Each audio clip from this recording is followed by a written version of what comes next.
our guest of honor, Varole Maroko, Muruna Marizo, Baba, Tommy. Abramo Mamilo.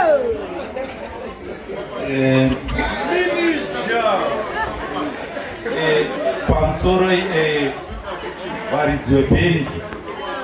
varidzwe bendi ndimi munotsigira Simon Mutambi vatsigiri wake. Indakamira panapa ndiriwe Beach Trade. Beach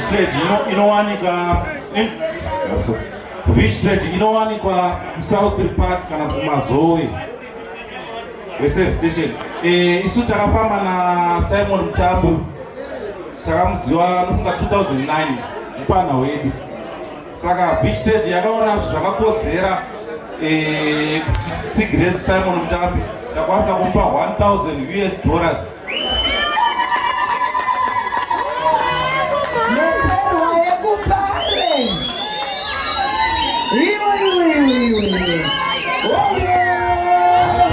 $1,000 ndeyekutsigira album rake tiri pamutsetse.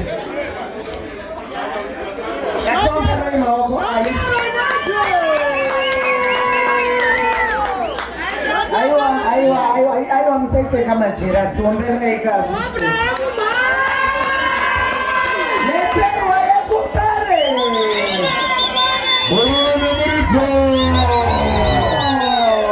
Saka Mr. Vitro, madam, wawe apana pa magati Blafita. Isusu totaura nemari. Shatotaura nemari.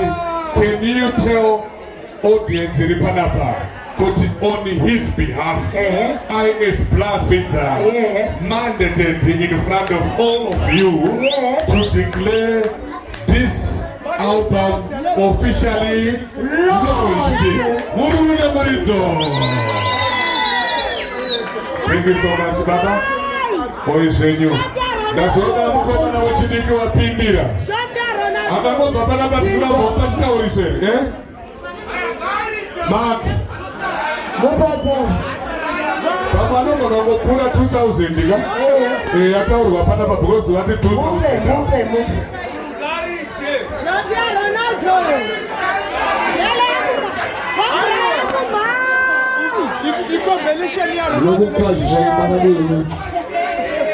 Istara kundonzi makingwazi akuimba nichaimba tondowani imba nichaimba munoda masongs mangani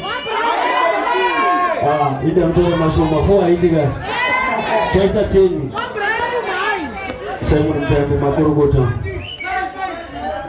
zvawaita izvi keshe ndakatozvitadzawo ndakachinja madhetsi ndachinjazve ekubuditsa album ndinauti haisinyore kuti zobuditsa album makorokoto ramba wakashinga ndima iyi ine makata asi inotoda kutoita kutoshinga chaipo. Ini ndauya kuzokutsigira semumwe muimbi iye kuti musi wandichalonja ukwashaikwa uzukuende chaiwo chakutengawo tichiri kuita mari dzekutsvaga chakutengawo diski nemari yekuti ndongokupawo vanhu vasingaona kuti ndakupa mari.